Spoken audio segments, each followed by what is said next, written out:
Um grande problema que o ser humano tem é definir essas categorias. Onde eu tenho que intervir para mudar o estado da minha vida? Para melhorar a situação em que eu me encontro? Entendendo essas partes, fica mais simples. Então, vamos tentar definir o que é vontade. Em termos científicos, a vontade não existe. Essa é uma colocação leiga. O que existe são decisões. Você decide ou não decide. Então, diante de uma tarefa, você decide ir para cá ou ir para lá. Ou fica paralisado. Como assim? Porque olha só. Quais são as considerações que você tem que fazer para tomar essa decisão? Vou para a direita ou vou para a esquerda? Depende. Qual é a vantagem que eu tenho indo para a direita? Qual a vantagem que eu tenho indo para a esquerda? Que diferença vai fazer? E aí você vai pesar o quê? As vantagens e as desvantagens. Diante disso, você faz uma escolha. Correto? Isso é, a gente dá o nome de quê? Decisão. E quando você não toma decisão? Como é que a gente chama? Você não toma decisão. Por que você não toma decisão? É uma decisão necessária. E você não toma decisão. Por quê? Porque tenho medo das consequências da decisão. Ou, por exemplo, eu quero as duas coisas ao mesmo tempo. Por exemplo, eu pergunto para você. Você prefere frango ou carne? Eu quero os dois. Não, é frango ou carne? Não, eu quero os dois. Não, querida. É frango ou carne. Os dois não pode. Não sei. Como assim não sabe? Eu quero as duas coisas. Sim, mas não pode ter as duas coisas. Você vai ter que escolher. Não consigo escolher. Por que você não consegue escolher? Deixa eu parar para pensar. Por que não consegue escolher?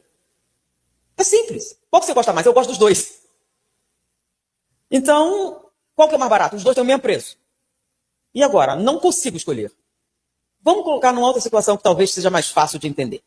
Pago o aluguel e fico sem ter o que comer, ou como bem e fico sem ter onde morar? Qual que você escolhe? É mais premente essa, não vai poder esperar indefinidamente. Carne e frango você pode largar para lá, mas essa... E aí? Qual você escolhe? Você não escolhe. Digamos assim. E o que acontece enquanto você não escolhe? Você começa a ter dificuldade para respirar. Pago o aluguel, compro a comida. E agora? O que eu vou fazer? E aí você não consegue respirar. Não consegue dormir. Você vai deitar para dormir. E agora? E o aluguel? E a comida? Está chegando a hora. Eu tenho que tomar decisão. E não consegue dormir, não consegue respirar, não consegue fazer nada. Aquilo fica na sua mente preenchendo. Você começa a ter dificuldade de concentração. Você não consegue fazer outra coisa. Aquilo fica na sua mente. Você está sofrendo. Está em angústia. Quanto mais tempo demora, mais dolorosa é a sensação. E aí, de repente, sabe o que mais? Vou pagar logo esse aluguel. Seus problemas acabaram? Não, só começou. Mas assim que você faz isso, você deita e dorme. E descansa, e relaxa. E que sensação ótima. Você não tem dinheiro para comer, mas tá ótimo. Eu vou pegar uma situação mais pitoresca. Tem um amigo nosso contou, né? Um amigo nosso era uma pessoa muito rica em negócio e ele teve um problema financeiro. E ele tinha uma dívida a pagar com um amigo. E naquele momento não tinha o dinheiro. A dívida era no dia seguinte e ele não tinha o dinheiro. E ele estava desesperado. Estava andando de um lado para o outro sem dormir. E agora como eu vou fazer? Como eu vou pagar? Mas a dificuldade, o que eu vou fazer? E ele não conseguia dormir. Aí a esposa dele levantou, saiu, foi lá fora e voltou. Pronto, está resolvido. O que está resolvido? Eu liguei para seu amigo e disse que você não podia pagar. Mas como você fez isso? Agora você pode dormir, deixa que ele fique acordado. Escolhas. Qual o nome dessa sensação que você tem enquanto não faz a escolha? E, aliás, essa escolha específica é complicada porque ela tem um nome, chama-se conflito. Conflito de interesses. Você quer as duas coisas ao mesmo tempo, ou não quer nenhuma nem outra. Ou você é obrigada a fazer uma escolha. E todas elas têm consequências. A sensação que você tem diante disso tem um nome específico, chamado ansiedade. Ansiedade é o medo vago de uma coisa que você não sabe o que é. Por quê? Ela parece o medo. O medo, você viu uma cobra, e essa cobra pode morder. E aí surge o medo. Mas você tem medo da cobra. Então você entende perfeitamente o que está sentindo. Aquele batimento cardíaco, aquela respiração. A cobra pode me matar. Perfeito. Mas naquela decisão conflituosa que você tem que realizar, você não sabe as consequências, mas o medo está lá. O medo vago do quê? Não sei. De algo que pode ou não acontecer. E as inúmeras ramificações possíveis. E isso te paralisa. E diante disso, você não consegue escolher. E aí o sofrimento. Só que a ansiedade é extremamente dolorosa. Escolher liberta você dos problemas? Não. Liberta você da ansiedade. E aí você respira. Tá cheio de problemas, tá sem um tostão, mas você fez a escolha. Então, fazer escolhas, nós estamos preparados para lidar com isso, com os problemas. Então, o que nos causa transtornos significativos mentais e emocionais não é os problemas, não é a escolha, é a ansiedade.